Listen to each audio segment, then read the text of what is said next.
بسم اللہ الرحمن الرحیم۔ قربانی کے حوالے سے ایک صاحب نے کینیڈا سے یہ مسئلہ معلوم کیا ہے کہ وہ رہتے وہاں کینیڈا میں ہیں، ان کی رہائش وہاں ہے، اور قربانی وہ یہاں پاکستان میں کرنا چاہ رہے ہیں۔ اب اس سال صورتحال یوں ہے کہ پاکستان میں عید پہلے ہو جائے گی اور کینیڈا میں بعد میں وہ عید کی نماز پڑھیں گے اور بعد میں وہاں پر عید ہوگی۔ تو شرعی مسئلہ یوں ہے کہ جو بندہ قربانی کر رہا ہے وہ اپنی نماز عید پڑھتا ہے، اس کے بعد قربانی ہوتی ہے، نماز عید سے پہلے قربانی نہیں ہوتی ہے۔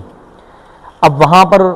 نماز بعد میں ہوگی اور یہاں قربانی پہلے ہو چکی ہوگی، تو کیا ایسی قربانی ہو جائے گی؟ یہ مسئلہ ہے۔ تو دیکھیے، اس کے دو پہلو ہیں، دو باتیں ہیں اس مسئلے میں دو باتیں ہیں۔ پہلی بات تو یہ ہے کہ قربانی کا جانور جس علاقے، جس شہر میں، جس ملک میں ہوتا ہے وہاں کی عید کا اعتبار ہوتا ہے، ٹھیک ہے۔ دوسری بات یہ ہے کہ جو شخص کسی اور ملک میں رہ رہا ہے یا کسی اور خطے میں رہ رہا ہے اور اس نے اپنی قربانی کے لیے کسی کو وکیل بنایا ہے، کسی کو وکیل سے مراد وہ ایڈوکیٹ نہیں ہے، وکیل سے مراد اپنا نائب بنایا ہے، کسی کو کہا ہے کہ بھائی میری طرف سے قربانی کر لینا، جیسا کہ وہ بتا رہے ہیں کہ یہاں پاکستان میں، تو اب جو نائب ہے جو ان کی طرف سے قربانی کر رہے ہیں، اب ان کی نماز عید کا اعتبار ہوگا کہ وہ نماز عید کب پڑھ لیتے ہیں۔ جب وہ نماز عید پڑھ لیں گے تو وہ قربانی کر سکتے ہیں، وہ پہلے پڑھ لیں، اور جن کی قربانی ہے بے شک وہ بعد میں پڑھتے رہیں، اس میں کوئی حرج کی بات نہیں ہے۔ تو جو بندہ، جو فرد ان کی طرف سے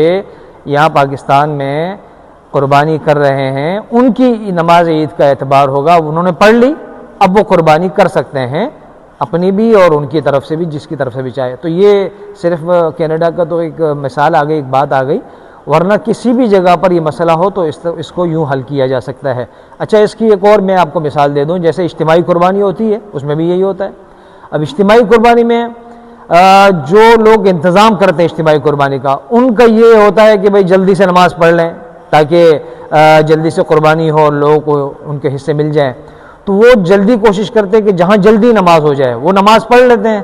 اور جو حصے دار ہوتے ہیں انہوں نے نماز ابھی پڑھی نہیں ہوتی ہے، وہ کہیں اور نماز پڑھ رہے ہوتے ہیں، بعد میں نماز پڑھتے ہیں،